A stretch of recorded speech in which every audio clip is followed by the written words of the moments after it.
Vamos al mapa ahora, Pedro, para que la sociedad, para que los televidentes entiendan de qué estamos hablando. Me voy a acercar otra Acérquese. vez, porque es importante verlo. Esto es un eje del conflicto. Son dos provincias, en ucraniano se llama Oblast, dos provincias. Una la de Luhansk, la otra la de Donetsk. ¿Por qué lo vemos recortado?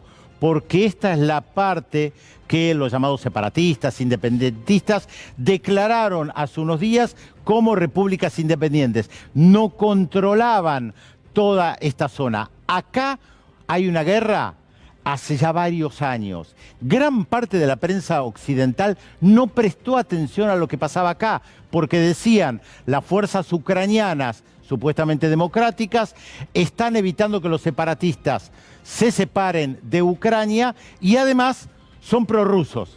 Como son prorrusos, entonces gran parte de los medios de comunicación no lo comunicaban. Acá hay guerra. Hace varios años se calcula que murieron unas 15.000 personas. 15.000 personas. Y Rusia dijo que interviene en Ucrania para salvaguardar la vida de la gente que está viviendo acá, porque se está efectuando un genocidio por parte de Ucrania. Lo que pasa es que está atacando varias zonas. Claro. Ese es un frente, y justamente sobre esto es interesante cuando el presidente Putin hablaba y decía: estamos luchando por la desmilitarización y desnazificación. ¿Por qué? Explica, Pedro, ¿por qué, dice Putin, estamos luchando contra la desnazificación? Tiene que ver con el nazismo, obviamente. A veces es una palabra que se la usa muy a la ligera en la Argentina. Yo como directamente vinculado, porque mi mamá se tuvo que escapar de Alemania a los 13 años por el nazismo, de chiquito mamé la importancia de lo que significó el nazismo en Europa. Mi mamá se fue de Alemania. Acá vemos a Zelensky que dice: Rusia atacó Ucrania como lo hizo la Alemania nazi. Claro, los dos utilizan exactamente los mismos términos. Porque la palabra nazi es mala palabra en Europa y la reivindicación del nazismo es mala palabra. Lo que dice el gobierno ruso es que en realidad en Ucrania hay una política de apoyo a la extrema derecha nazi que efectivamente existe en Ucrania y que participó en la revuelta del año 2014, no tenemos tiempo para explicarlo. Pero del lado ucraniano acusan a los rusos de llevar adelante una política como hizo la Alemania nazi en la Segunda Guerra Mundial. Recordemos que Ucrania era parte de la Unión Soviética, que fue invadida por la Alemania nazi y que la Unión Soviética tuvo aproximadamente 20 millones de personas que murieron, muchos de ellos luchando contra el nazismo. Por lo tanto, la memoria colectiva de Rusia y de Ucrania, la lucha contra el nazismo es importante. Pero lo paradójico es que hay grupos nazis muy importantes en Ucrania. Vamos al encuentro de Atilio Borón para que nos dé un primer análisis y un pantallazo. Atilio, ¿cómo te va? Buenas noches. Bien, buenas noches. ¿Qué tal? Buenas noches, Gustavo, Pedro. Un gusto estar aquí. Bueno, siempre nos interesa, Atilio, escuchar tu análisis siempre mucho más agudo y reflexivo sobre esto que está pasando. Rusia, que está intensificando ya en estos momentos los ataques sobre Ucrania y una invasión que cada vez se va haciendo más creciente, ¿no? Sí, ahí un poco Pedro planteaba muy bien cuál va a ser la intención de Putin, si derrocar al gobierno, ¿no es cierto?, de Zelensky, o quedarse en un tiempo, o probablemente después de destruir algunas instalaciones militares, que son las que podrían ser utilizadas por la OTAN, retirarse. La verdad que es muy difícil saber. Lo que yo sí quiero es ubicar un poco esto en un contexto histórico, porque el riesgo que podemos correr, Gustavo, Pedro, es interpretar esto en función de lo que pasó hoy. Y yo entonces me remito básicamente a una conferencia de política de seguridad europea, ¿no es cierto?, que se hizo en Múnich en el año 2007, ¿verdad?, hace 15 años ya, en donde Putin planteaba la necesidad de establecer una arquitectura de seguridad internacional que asegurase a todos la posibilidad de estar seguros en sus países. un poco lo que decía, no puede ser que tenemos una arquitectura hoy en donde hay una superpotencia, que es Estados Unidos, que tiene fronteras despejadas, que no tiene ninguna base militar cerca de un país extranjero, enemigo, adversario, lo que sea, en la cercanía de su territorio, y nosotros en Rusia estamos cada vez más rodeados por bases militares de la OTAN, cuando se nos dijo y se firmó, porque resulta que aparecieron esos documentos, ¿verdad? Un acuerdo especial que se firmó primero en 1997 y que después se ratificó en 2002, en donde eso fue a instancias de Bill Clinton y Boris Yeltsin, en donde se llegó a un acuerdo, ¿verdad?, que se llamaba Acuerdo de Relaciones Mutuas de Cooperación y Seguridad entre la OTAN y Rusia, que fue ratificado en el 2002 y que después Estados Unidos y la OTAN se olvidaron de todo aquello, sobre todo cuando sobrevino la crisis de Ucrania. ¿A qué me refiero con esto? El golpe de Estado del 2014, en donde hay evidencias, hay filmaciones, hay videos que están por todos lados, en donde se ve nada menos que la subsecretaria de Estado para Asuntos Euroasiáticos de Barack Obama, en la Plaza Maidan, Pedro lo comentó esto tantas veces, ¿verdad?, repartiendo botellitas de agua, galletitas y pancitos. Victoria Nuland.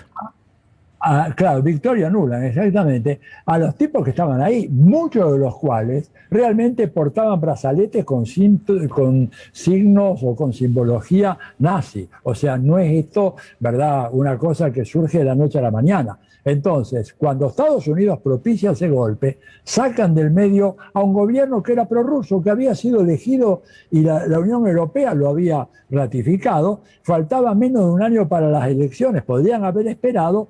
Hicieron un golpe, ¿verdad?, muy, muy cruento, y bueno, a partir de ahí las relaciones se rompieron y pasó lo que terminó pasando, porque Putin, de repente, después de 15 años de decir, bueno, una arquitectura de seguridad donde todos estemos seguros, porque no puede ser que Rusia esté rodeada desde el Báltico hasta el Mar Negro de bases de la OTAN con armamento nuclear apuntando en contra de nosotros. Claro. Ahora, esto no, yo estoy en contra de la invasión, absolutamente, obvio, pero lo que quiero tratar es de entender por qué una cosa como esta ha ocurrido. Quédate por aquí, Atilio. Quédate porque estamos actualizando permanentemente. El presidente de Ucrania acaba de decretar que todas las personas, hombres entre 18 y 60 años, tienen prohibida la salida de Ucrania. Convoca a la movilización general. 18 a 60 años, les vamos a dar todas las armas que sean necesarias para defender. Ucrania también está en estos momentos confirmando la muerte de al menos 137 personas en el primer día de la invasión rusa. Y se habla de 100.000 personas que han huido de sus hogares en Ucrania. Y lo que te acaba de decir también, la última información, el presidente Zelensky, que ha decretado la movilización general de la población. Pero también está abriendo una puerta nuevamente a un diálogo. Lo que pasa es que está privilegiando Zelensky el diálogo, si se puede decir así, con el Reino Unido y con Francia y Alemania para ver cómo le imponen sanciones más duras a Rusia, pensando que las sanciones duras al gobierno de Rusia y a determinadas personalidades puede llevar a que Putin, o sea, el presidente de Rusia, al gobierno ruso, retroceda. Hay que tomar en cuenta que esto afecta muchísimos negocios que tienen que ver con el trigo, con el gas, con el petróleo y el fútbol. Ahora enseguida el fútbol. What I would like to say first, it's the main thing that you have to understand. What is happening? It's something that we were not given any other chances to act otherwise. Risks in the security area. We couldn't react any other way. All our tries it was complete zero. And I would say, and I'm really surprised. We didn't move any further, not even an inch. Bueno, es interesante que el presidente de Rusia diga no nos moveremos ni una pulgada que remite a aquello que mencionamos tantas veces acá, que James Baker en 1990 le dijo a Gorbachev: no vamos a ampliarnos o extenderlos ni una pulgada hacia el este, la promesa que Estados Unidos no cumplió, porque el gran tema acá, más allá de las provincias, era la incorporación de Ucrania a la OTAN. Madrugada en Kiev ahora. Ahora es lo que se está así. Tensa, calma, tranquilidad es lo que se está en este momento. 1:20 en Kiev, la capital de Ucrania. Una ciudad prácticamente desértica. Sí, y las explosiones que se escuchan, según todos los testimonios, son de algunos aeropuertos y bases militares en los alrededores de la ciudad de Kiev que estarían siendo bombardeadas por las fuerzas rusas. Atilio, completamos tu análisis. Es algo muy interesante que la prensa acá no ha difundido, es la conferencia de prensa que hizo ayer o hoy a la mañana el canciller chino, ¿no es cierto? Y muy interesante, porque él ha planteado la necesidad de avanzar en un acuerdo, en una negociación. Es hora de la diplomacia, pero dijo lo siguiente, y te leo textualmente: los datos publicados por el Departamento del Tesoro de Estados Unidos demuestran que las sanciones se han multiplicado por 10 en los últimos 20 años. La anterior administración estadounidense, se refiere a Trump, llegó a realizar 3.800 sanciones, lo cual significa 3 sanciones por día. Desde el 2011, Estados Unidos le ha impuesto más de 100 sanciones a Rusia. Y se pregunta, ¿han resuelto las sanciones estadounidenses algún problema? Digo esto porque ahora se habla mucho de redoblar las sanciones en contra de Rusia. Un viejo remedio que, según la Cancillería china, no ha funcionado absolutamente para nada. Claro, eso es justamente lo que te quería consultar, Atilio. Haces bien en traer esto, porque Biden también acaba de decir que van a duplicar las sanciones, le ha dicho, le ha advertido usted al presidente Putin, ¿no? Putin eligió esta guerra. Él y su país sufrirán las consecuencias, pero paralelamente dice, no enviaremos tropas a la zona.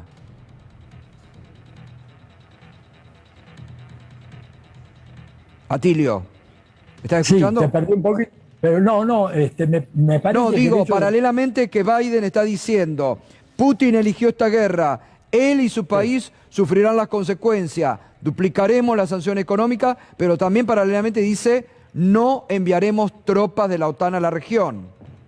Bueno, es que el miedo no es onzo, ¿te das cuenta?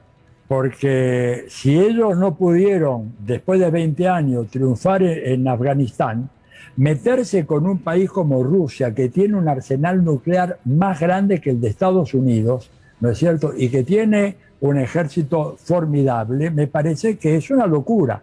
Es un gesto de sensatez decir que nos van a mandar más tropas, pero tendrían que repensar si las cosas se arreglan con sanciones. Yo creo que la línea que plantean los chinos, que es muy interesante, dice, cuando Estados Unidos impulsó la ampliación de la OTAN, a la cual se refería Pedro recién, no pensó en las consecuencias de esa acción, no pensó que acosar a un país inmenso como Rusia, el país más grande del mundo. O sea, Rusia tiene un territorio casi igual a toda Sudamérica, claro, pletórico de recursos naturales. No pensaron las consecuencias de esas. Entonces me parece bien que Biden un poco aplique el freno y de que tantas bravuconadas, recordemos, y con esto cierro, las bravuconadas de Donald Trump contra el gobernante de Corea del Norte, que luego hubo un principio de realidad y tuvieron que dar marcha atrás, tuvo que dar Donald Trump marcha atrás. Espero que Biden haga lo mismo ahora. Bueno, hablando de la OTAN, Atilio, esta semana con Pedro, justamente estábamos repasando acá, no sé si vos tenés posibilidad ahí de ver también, acompañarnos en el análisis, cómo ha sido la expansión de la OTAN en Europa desde 1997, ¿no? 14 países que no todos eran países en su momento, algunos pertenecían a la Unión Soviética, otra de lo que fue Yugoslavia, para rodear a Rusia con todo tipo de escudos antimisiles, pero esto claramente es una declaración de guerra. Porque recordemos que la OTAN nació en 1949 para contener a la Unión Soviética, el famoso artículo de George Kennan que planteaba la contención de la Unión Soviética. Una vez que se desintegró la Unión Soviética, en Rusia dijeron, pero bueno, disuelvan la OTAN, no tiene ningún sentido que exista. Bueno, se expandió para rodear a Rusia. Y a propósito de las sanciones, que bien plantea Atilio respecto a lo que dicen en China, recordemos que Cuba vive hace 60 años con sanciones y bloqueo y no sirvió para destruir esa revolución, que era lo que querían hacer con las sanciones. Entonces habría que ver a quién afectan las sanciones. Ahora, Atilio, después lo vamos a discutir acá con Pedro y con los otros invitados, pero te lo pregunto a vos. ¿Crees que detrás de esta invasión de Rusia a Ucrania hay una intención de Putin de una reagrupación de Rusia y de tratar de volver a poner su presencia de una forma mucho más amplia en Europa? Mira, yo creo que hay una ratificación, ¿verdad? Una ratificación de que Rusia ha vuelto a jugar en los primeros planos de la política mundial. Gustavo, eso es indudable. Y eso genera mucha tensión en Estados Unidos. Pero no hay que olvidar una cosa, yo la incluiría en el análisis, ¿no es cierto? El objetivo estratégico final es China, no es Rusia. El objetivo estratégico final es China. ¿Por qué? Atacar a China a partir del debilitamiento de su socio fundamental, que es Rusia. Socio fundamental en el abastecimiento de gas, de petróleo, de agua, de alta tecnología de carácter militar. Entonces, todo esto puede complicarse demasiado y los chinos saben muy bien. En algún momento leí en uno de esos informes, uno de la Cancillería, que decía, sí, ahora están con Ucrania, pero luego vienen por Taiwán. Entonces, creo que esta reafirmación de Putin, diciendo, bueno, no me hagan más bullying, a Rusia no le vuelven a hacer más bullying, nosotros nos vamos a afirmar, no vamos a aceptar que nos amenacen con misiles nucleares a 5 minutos de Moscú y jugó todas las cartas sobre la mesa. Una medida muy temeraria, pero que bueno, vamos a ver cuáles son los resultados ahora. Bien, Atilio, gracias como siempre por tu análisis, ¿eh? Gracias. Por favor. Gracias. Cuánta hipocresía, pienso yo también, ¿eh? ¿Cuántas veces hemos hablado de la hipocresía? ¿Cuánto, una vez más, vuelvo, para qué sirve la ONU, el Consejo de Seguridad? ¿Para qué sirve una hora de hablar de la hipocresía Biden y Putin la semana pasada? Que no sirve para nada, porque después cada uno hace lo que a su momento le conviene, ¿no? Es decir, la hipocresía reina, la locura reina también. Y bueno, y los que te quieren dar lecciones de derechos humanos y que los han violado reiteradamente y miran con un solo ojo lo que en otro lugar no miran.